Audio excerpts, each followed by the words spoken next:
The Martin P6M SeaMaster was a groundbreaking American jet-powered flying boat designed during the Cold War as a strategic bomber for the United States Navy. Built by the Glenn Luther Martin Company, it was envisioned as part of the Navy's Seaplane Striking Force, a mobile nuclear-capable unit that could operate without traditional runways, refueled at sea by submarines or tenders. The SeaMaster's origins trace back to the early 1950s, after the cancellation of the Navy's supercarrier USS United States. Determined to stay relevant in the emerging nuclear strategy, the Navy pursued a flying boat capable of nuclear and conventional strikes, mine-laying, reconnaissance, and extended ocean patrols. Technically, the SeaMaster was a marvel. The XP6M1 prototypes were powered by 4 Allison J71A4 turbojet engines mounted in overwing pods to prevent spray ingestion. Later, the P6M2 upgraded to 4 Pratt & Whitney J75P2 engines, each producing 17,000 pounds of thrust. It could reach speeds of Mach 0.9, approximately 1,100 kilometers per hour, at sea level, comparable to contemporary jetliners like the Boeing 707, and outpaced both the B-47 and B-52 bombers at low altitude.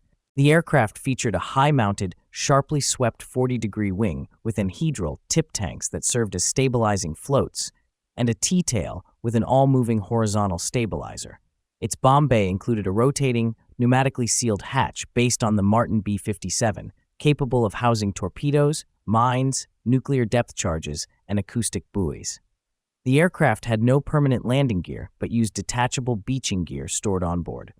Crew safety was a mixed priority.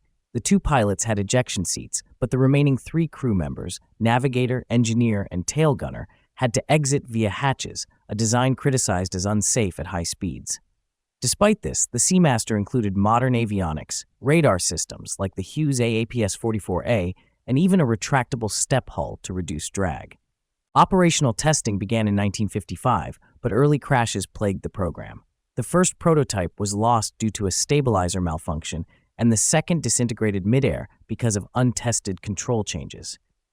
These issues were later resolved, and improved YP6M1 models flew by 1958, followed by the P6M2 in 1959. As production began and crews trained for deployment, the Navy abruptly shifted its focus to submarine-launched ballistic missiles, such as the Polaris. Strategic bombers like the SeaMaster were deemed redundant, expensive, and less survivable in a nuclear conflict. The SeaMaster program, which had cost over $400 million, equivalent to $2.5 billion in 2004, was canceled on the 21st August 1959 after only a dozen aircraft were completed.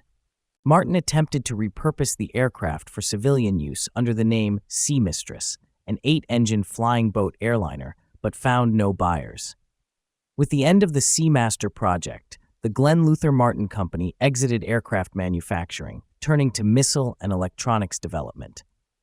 The SeaMaster remains a symbol of Cold War ambition and advanced engineering, a flying boat that came within months of entering service, only to vanish into history.